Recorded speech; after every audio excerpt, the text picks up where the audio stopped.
Hello friends, ఎలా ఉన్నారు? నేను బాగున్నాను. మీరందరూ బాగుండాలని కోరుకుంటున్నాను. ఇప్పుడు కథలోకి వెళ్ళిపోదామా? మరి సినిమా థియేటర్లో కనపడిన వారు సినిమాకి రాక, రైల్లో కనిపించిన మనిషి ఊరెళ్ళక మరేం చేస్తారు? ఆపవే బాబు, బుద్ధి పొరపాటే అలా అడిగాను. అయినా నేను అడిగిన అర్థం వేరు. ఇద్దరం కలిసి తిరిగాము కదా, నేను వెళ్ళిన తర్వాత నువ్వు ఎలా ఉన్నావు అని. బాగుంది. అయితే నువ్వు మాట్లాడిన మాటలకు అర్థాలు వెతుక్కోవాలన్నమాట. అది సరే గాని ముందు నీ విషయాలు, కాలేజీ విషయాలు చెప్పు. ఇద్దరూ ఆ చెట్టు మొదట్లో కూర్చున్నారు. సుధా, రజనీలిద్దరూ ప్రాణ స్నేహితురాళ్ళు. చిన్నప్పటి నుండి కలిసి చదువుకున్నారు. వీళ్ళ పెద్దవాళ్ళకి అసలు పరిచయం లేకపోయినా వీళ్ళిద్దరూ మామూలుగా అప్పుడప్పుడు మాట్లాడుకుంటుంటారు. ఖాళీగా ఉన్న రోజుల్లో ఈ ఇద్దరు ఏదో ఒక సమయంలో ఈ రావి చెట్టు దగ్గర కలుసుకుని ఏవేవో విషయాలు మాట్లాడుకుంటుంటారు. ఇప్పుడు అలాగే మాటల్లో పడ్డారు. రజనీ అక్కడికి వెళ్ళాలన్న మాటే గాని నువ్వు లేకుండా కాలేజీకి వెళ్ళబుద్ధి పుట్టేది కాదు. నాకు సైన్స్ గ్రూపులోని సీటు దొరికింది. కాలేజీలో చేరానే గాని ఇప్పటి వరకు పాఠాలే మొదలవలేదు. మొదట్లో న్యూ అడ్మిషన్స్ అన్నారు, తర్వాత ఎలక్షన్స్ అన్నారు, ఆ తర్వాత ఇనాగరల్ ఫంక్షన్ అన్నారు. ఈలోగా ఫస్ట్ టర్మ్ హాలిడేస్ రానే వచ్చాయి. ఏమిటే అప్పుడే సెలవులా? అదేం కాలేజీయే? అది అంతేలే గాని నీకు ఇంకో విషయం చెప్పనా? ఈసారి మా అమ్మా నాన్న కూడా అక్కడికి వచ్చేస్తున్నారే. ఇక్కడ వ్యవసాయం అది విరమించుకుంటున్నారు అంది సుధా. ఓహో, అమ్మాయి గారు చదువు కోసం ఈ ఊరే వదిలేస్తున్నారన్నమాట. కేవలం నా కోసం కాదులే, అక్కడ మా మామయ్య ఒకడున్నారుగా, అతని మధ్య చెడు తిరుగులు బట్టి పాడైపోతున్నాడని కూడా మా అమ్మ బాధపడుతుంటే. ఏదేమైనా నువ్వు అదృష్టవంతురాలివే రజనీ. నువ్వు తోడు లేకుండా అక్కడ నాకు బయటికే వెళ్ళాలనిపించేది కాదు. ప్రతి క్షణం నేను తలుచుకుంటేదాన్ని తెలుసా. ఇక్కడ నేను మాత్రం ఎలా ఉన్నానో నీకేం తెలుసు? ఇప్పుడు పూర్తిగా ఈ ఊరే వదిలేస్తున్నావని అనుకుంటున్నావు. ఇక ఇప్పుడు నేనేం చేయాలి? చదువు కోసం అక్కడికి వెళ్తున్నానని సంతోషంగా ఉన్నాలా? నిన్ను వదిలి వెళ్తున్నందుకు ఎంత బాధగా ఉందో తెలుసా? మన ఇద్దరిలో ఒకరు మగవాళ్ళమైనా బాగుండేది. ఒకరినొకరు ప్రేమించుకుని పెళ్లి చేసుకుని ఒకే చేట ఉండేవారం. చాలు ఊరుకోవే, పిచ్చి ఆలోచనలు నువ్వును. అవునే రజనీ, ఇప్పుడైనా మన ఇద్దరం ఒకరొకరికి తెలియకుండా ఒకరు పెళ్లి చేసుకోకూడదు. సాధ్యమైనంత వరకు మన ఇద్దరు వరులు ఇద్దరికీ నచ్చాలి, తెలిసిందా? ఇది బాగా గుర్తుంచుకో. ఇలా ఇద్దరు స్నేహితురాలు కబుర్లు చెప్పుకుంటూనే ఉండిపోయారు. సుధ కాలేజీ కబుర్లన్నీ చెప్పింది. రజని సుధ లేనప్పుడు తన ఊర్లో ఎలా గడిపింది చెప్పింది. వాళ్ళ మాటల్లో పొద్దుపోవటం ఏదీ తెలియలేదు. పాలేరు వచ్చి పిలుచుకెళ్లే వరకు. ఒక్క క్షణంలో దగ్గరై మరో క్షణంలో దూరం అయిపోతున్న చెట్లను, పొలాలను, కరెంటు స్తంభాలను చూస్తూ ఆలోచిస్తున్నాడు రాజశేఖర్.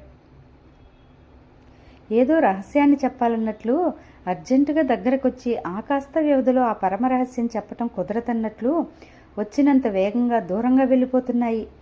అలా దూరమైనవన్నీ ఈ మానవ జీవన పోరాటానికి అంతం లేదు, అర్థం అసలే లేదు. ఇంత చిన్న వయసులో ఇటువంటి ఆలోచనలు రావటం ఆశ్చర్యం అనిపించింది. మనిషి ఆలోచనల మీద పరిసర ప్రభావం చాలా వరకు ఉంటుంది కాబోలు అనుకున్నాడు. తన ఆలోచన తరంగాల్లో రైలు ఆగటం, బయలుదేరటం ఏమీ గమనించలేదు. ప్రతి సంవత్సరం తన తండ్రి రంగారావు గారు ఇలా పల్లెలు వెళ్ళి పంటల వివరాలవి కనుక్కొని వాటి వ్యవహారాలు చూసుకుని వచ్చేవారు పల్లికెళ్ళి. తండ్రిని ఒప్పించి ఈసారి తనే బయలుదేరాడు. అక్కడ దాదాపు 40 ఎకరాల పొలం ఉంది. తన తండ్రి, ఆయన ముఖ్య స్నేహితుడైన నారాయణ అనే ఆయనకు ఆ పొలాలు అప్పగించారు. ఆ నారాయణ అనే ఆయన ఆ పొలాలను కౌలుదారులకు కాకుండా స్వంత పొలాల్లో చూసుకుంటూ అందులో ఏది పండినా చెరిసగం చేస్తాడు. నారాయణ, రంగారావులిద్దరూ ఆప్తమిత్రులు. ఇద్దరిది ఆదర్శమైన స్నేహం. చిన్నప్పటి నుండి ఇద్దరికీ ఏ విషయంలోనూ భేదాభిప్రాయాలు లేవు. ప్రతి విషయంలోనూ ఒకరికొకరు గౌరవించుకుండేవారు. రంగారావు గారి కుటుంబం బాగా కలిగిన కుటుంబం. నారాయణ గారి కుటుంబం పూర్వకాలంలో కలిగినది అయినా నారాయణకు తెలిసేసరికి మధ్యతరగతి కుటుంబం అయిపోయింది. ఉన్న 2 ఎకరాల పొలం వ్యవసాయం చూసుకుంటూ అడదాదడప వ్యవసాయ పనులు చేస్తూ జీవితం గడుపుతున్నారు. నారాయణకు వ్యవసాయం అంటే ఉత్సాహం, రంగారావు గారికి వ్యాపారం అంటే వ్యామోహం. ఇద్దరూ ఒకరి గురించి ఒకరు ప్రాణం ఇవ్వటానికైనా సిద్ధపడగల మనస్తత్వం గలవాళ్ళు.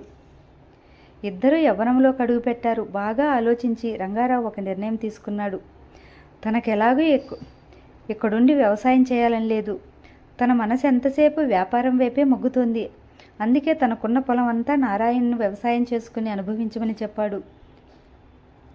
కానీ ఆత్మాభిమానం గల నారాయణ అందుకు ఒప్పుకోలేదు. రంగారావు తన అంచనా తారుమారు కాలేదని అనుకుని బాగా ఆలోచించి ఓ మాట అన్నాడు. అలా అయితే తప్పకుండా ఒప్పుకుంటాడనుకుని పొలం కౌలుకి ఇవ్వాలనుకున్నట్లు చెప్పాడు. నారాయణ ఏదో చేస్తాడని తెలుసు, అందుకే అలా అన్నాడు. ఈసారి తన అంచనా తప్పు కాలేదు.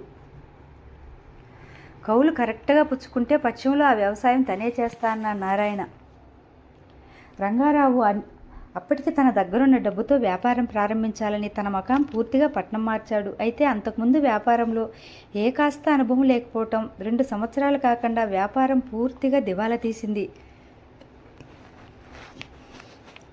వ్యాపారం కూడా ఒక వ్యసనం లాంటిదే. రంగారావుకి ఏం చేయాలో తోచక పల్లె వచ్చి కొంత పొలం అమ్మకానికి పెట్టాడు. అందుకు నారాయణ ఒప్పుకోలేదు. బంగారం పండి ఆ పొలాలు అమ్ముకుంటే మళ్ళా అమర్చుకోవటం చాలా కష్టమని ఎంతో నచ్చజెప్పాడు. అయినా పట్టు వదలలేదు రంగారావు. నీకా వ్యాపారానికి డబ్బు కావాలి అంతే కదా అని తన తల్లి దగ్గర ఉన్న బంగారం అంతా ఇవ్వటమే కాక అన్నిటికీ తను నిల్వ చేసుకున్న డబ్బు తన అవసరాలు కుంచుకుని మిగిలింది ఇచ్చేశాడు.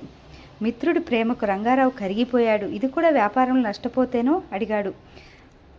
తనకే అనుమానం వచ్చి, అయినా మరేం పర్వాలేదు, అప్పటికైనా నువ్వు యథాప్రకారం పల్లె వచ్చి వ్యవసాయం చేసుకుంటే బాగుంటుందని సూచిస్తూ, అప్పుడు అర్థమవుతుంది రంగారావుకి తన వ్యాపారం చేయటం నారాయణకి ఇష్టం లేదని. అయినా తనకు వ్యతిరేకం చెప్పకుండా తన అభిప్రాయాలను గౌరవించినందుకు, అటువంటి మిత్రుడు లభించినందుకు గర్వం కలిగింది. ఖాళీ దస్తావేజులు తీసుకొచ్చి నీ ఇష్టం వచ్చినంత పొలం రాసుకోమని సంతకం చేసి ఇచ్చాడు. నారాయణ చిరునవ్వుతో ఆ కాగితాలు చించి రంగారావుని కౌగిలించుకుని, రంగా, నా కోసం నీ పొలమంతా వదలటానికి సిద్ధపడ్డావు. నువ్వు వ్యాపారంలో వృద్ధిలోకి వస్తే అంతకంటే నాకు కావలసిందేముంది? ఎప్పుడైనా అవసరమైతే నాకు నువ్వు తప్ప ఎవరన్నారు? అప్పుడు నిన్ను గట్టిగా దండించి తీసుకుంటాను అన్నాడు నారాయణ. ఒకరి పట్ల ఒకరికి గర్వం కలిగింది. ఏ పరిస్థితుల్లోనూ ఇద్దరు ఒకరినొకరు మర్చిపోకూడదని ప్రమాణాలు చేసుకున్నారు మనసుల్లోనే. అప్పటి నుండి రంగారావు చేయి తిరగటమే కాక అదృష్టం పండింది. బాగా సంపాదించడం ప్రారంభించాడు. సంపాదన ప్రారంభమైన తర్వాత మిత్రుని మర్చిపోలేదు. ఎన్ని పనులున్నా సంవత్సరానికి ఒకసారైనా పల్లె వచ్చి మిత్రుని కలుసుకుని మిత్రుడితో 4-5 రోజులు గడిపి పట్నం వస్తాడు. అక్కడున్న 4 రోజులు అసలు పొలం విషయాలే మాట్లాడడు. అయినా నారాయణ మిత్రుణ్ణి చాలా ప్రేమగా చూసుకుని అతనికి రావలసిన డబ్బు సరిగ్గా లెక్క అప్పచెప్పేవాడు. రంగారావుకి అది చాలా చిరాగ్గా ఉండేది. ఆ చిరాకు చూసి నారాయణ నవ్వుతుండేవాడు. ఆ సమయంలోనే నెలల తేడాతో ఇద్దరికీ పెళ్ళిళ్ళయ్యాయి. స్వతంత్ర భావాలు గల రంగారావు బంధువులను ఎప్పుడూ లక్ష్యపెట్టడు. తండ్రి చిన్నప్పుడే పోయాడు. తనని మేనమామలు చూస్తున్నా వాళ్ళ దుష్టబుద్ధి కనిపెట్టిన తన తల్లి వారి నుండి తప్పించుకుని సొంత వ్యవసాయం ప్రారంభించింది. రంగారావు పెళ్లి చూసి తల్లి కన్ను మూసింది. నారాయణకి చిన్నప్పుడే తల్లిదండ్రులు దూరమయ్యారు. తన నాయనమ్మ మాత్రం ఉంది. ఆమె నారాయణను కంటికి రెప్పలా చూసుకుంటూ పెంచింది. ఆయనకున్న పెద్ద దిక్కు ఆమె మాత్రమే. రంగారావుకి దేవకితోనూ నారాయణకి సావిత్రితోనూ పెళ్లిళ్ళు జరిగాయి. ఇద్దరూ ఒకరి పెళ్లిలో ఒకరు మంచి హడావిడి చేశారు. ఈ ఇద్దరి స్నేహానికి తగినట్లు దేవకి సావిత్రి ఇద్దరు ఆత్మీయుల్లా కలిసిపోయి వదిన అంటే వదిన అనుకుండేవారు. భార్యలు వచ్చిన తర్వాత వాళ్ళ వరుసలు కలుపుకోవటంతో ఇద్దరూ బావమరుదులుగానే వ్యవహరించేవారు. రంగారావుకు సంవత్సరం తిరగకుండా మామిడి పండు లాంటి మగపిల్లవాడు పుట్టాడు. కాన్పు కష్టం కావటంతో ఆపరేషన్ చేసి బిడ్డని తీయాల్సి వచ్చింది.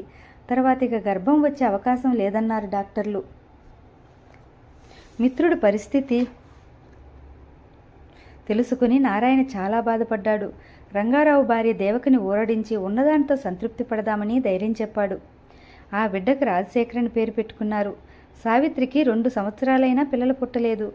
దేవకి నారాయణను ఒప్పించి సావిత్రిని పట్నం తీసుకొచ్చి అక్కడ డాక్టర్ల చేత అన్ని పరీక్షలు చేయించి అవసరమైన మందులు వాడించింది. 4-5 సంవత్సరాల తర్వాత సావిత్రి గర్భవతి అయింది. ఓ శుభదినాన ముద్దులు మూటగట్టే ఆడపిల్లను ప్రసవించింది. మిత్రుడికి ఆడపిల్ల పుట్టినందుకు రంగారావు మురిసిపోయాడు. సావిత్రికి పురుడు దేవకియే పోసింది. ఆ పాప మా ఇంటి కోడలని మాట తీసుకుని పల్లె పంపారు. నారాయణ నాయనమ్మ మనవరాలను చూసి ముచ్చటపడిపోయింది. తనకి మునిమనవరాలు పుట్టినందుకు మురిసిపోయింది. ఆ మనవరాలంటే పంచప్రాణాలామెకు.